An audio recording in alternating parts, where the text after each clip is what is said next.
इस कलयुगी अपवित्र दुनिया में एक भी पवित्र आत्मा हो नहीं सकती।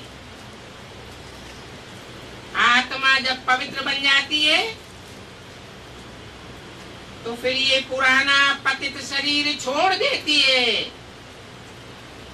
इस पतित शरीर में बुद्धि योग लगता ही नहीं, बुद्धि उपराम हो जाती है।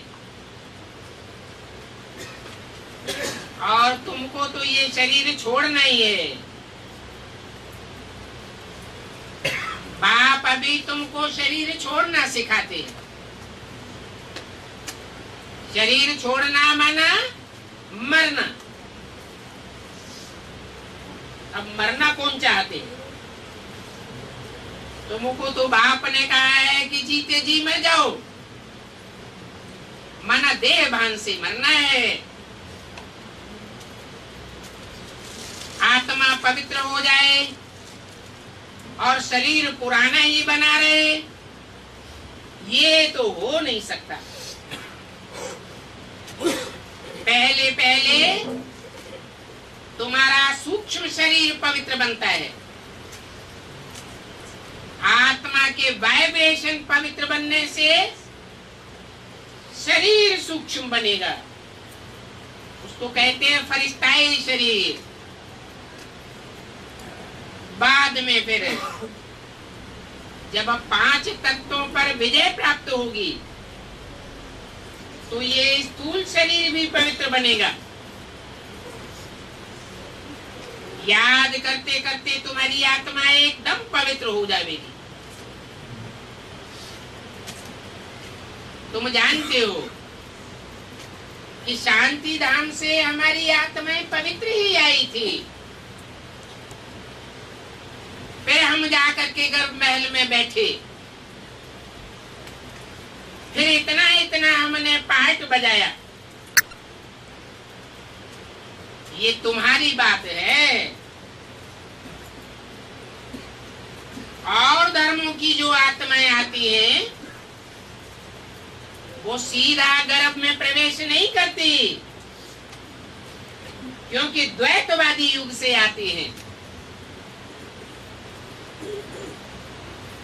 वो आत्माएं पहले पहले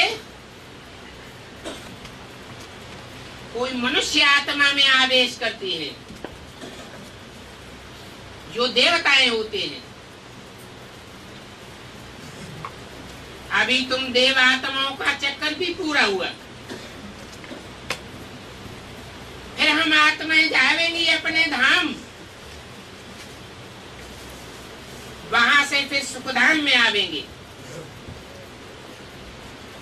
वहां सुखधाम में गर्भ महल होता है। गर्भ जेल तो द्वैतवादी युग द्वापर युग से होती है। फिर भी तुम बच्चों को पुरुषार्थ करना है ऊंचते ऊंच युग में ऊंचते ऊंच पद पाने का। इस बात के लिए ये पढ़ाई है राजयोग की। स्वर्ग अथवा हेवन ये गाते तो सभी हैं, परंतु ये कोई नहीं जानता कि स्वर्ग की स्थापना होती तब है जब नरक का विनाश होता है। अभी नरक वैश्यालय विनाश होकर के शिवालय स्थापन हो रहा है। अभी तो सभी को वापस जाना है। तुम समझते हो अभी तो हम ये शरीर छोड़ जाए, नई दुनिया में प्रिंस प्रिंसेस बनेंगे। कोई फिर ये समझते होंगे हम तो प्रजा में चले जाएंगे।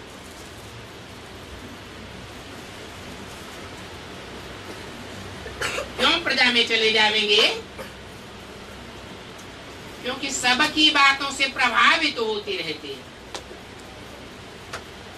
तुम तो एक बात से ही प्रभावित होते हो। इस बात में बिल्कुल बुद्धि की लाइन क्लियर होनी चाहिए। एक बात की याद रहे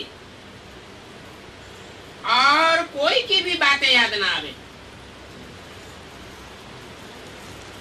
इसको कहा जाता है पूरा बेगर। ये देह के संबंध, देह के पदार्थ